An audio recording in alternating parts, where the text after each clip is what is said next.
Grammar does matter, whether you like it or not.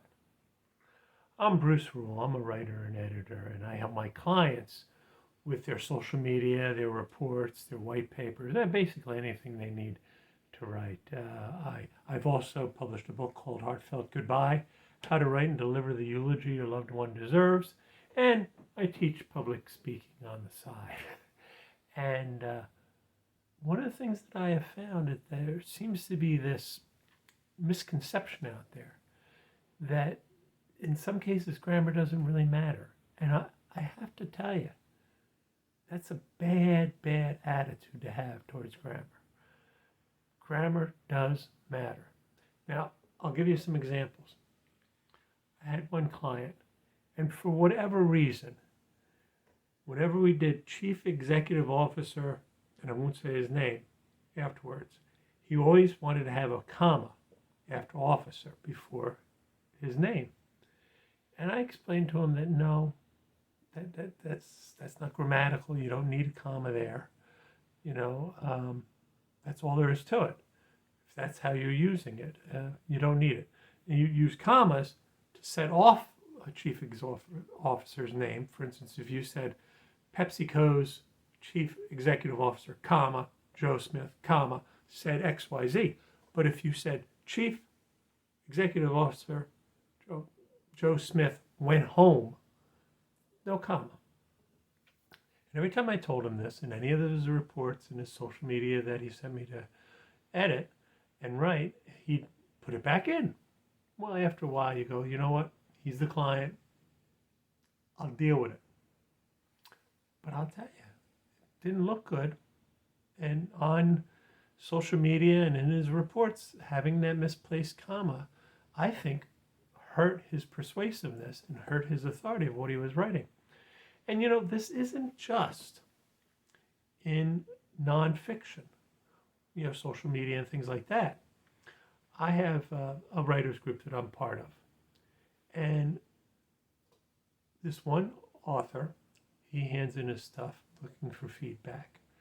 And he makes the colloquial mistake of saying, try and do something. I'm going to try and do it Saturday, rather than the proper try to do something Saturday. And I've pointed it out several times, and now I let it go. But the fact of the matter is, if he's going to submit that manuscript to a literary agent, she's going to look at it and go, that's not right, and it hurts his credibility. Another writer that I know who asks for feedback, he makes the mistake of using inside of incorrectly. The only time you use inside of is when inside is a noun. For instance, the inside of a museum. You don't say, I felt fear inside of me. It's wrong. I pointed it out several times. He still does it. I let it go after a while because I'm not his boss, if that's what he wants to do. But if he's sending that out to a literary agent, the literary agent's going to look twice about it.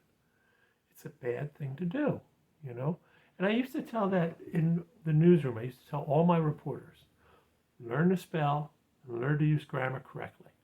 Because when you hand in a story, I only have a certain amount of time as an editor to edit the story before I've got to move it out to the wire, send it to the readers. And if I'm sitting there with your story and I have to correct grammar, I have to correct spellings, I can't focus on making the story better. All I can focus on is making it right, fixing it. And that's not good. It doesn't help you as the writer if all I'm focused on is fixing your grammar. I'm not able to tell you, well, this context, you probably need this. You should probably think about changing that. I don't have time for that because I'm fixing your grammar. So yes, grammar matters, whether you like it or not. What do you think? I'd be curious. Comment down below. And please like and share this because I do think people should know that they have to do the grammar properly. And if that means going to a software called Grammarly or one of the others, I'm not recommending anyone in particular, and putting their stuff in there before they send it out to look at anybody, do that. Or if it means actually like taking a class in grammar and learning what grammar is, do that. Or at the very least, have somebody else read what you've written before you show it to anybody in public, because it's just not good for you to have poor grammar in anything you write. It hurts your authority.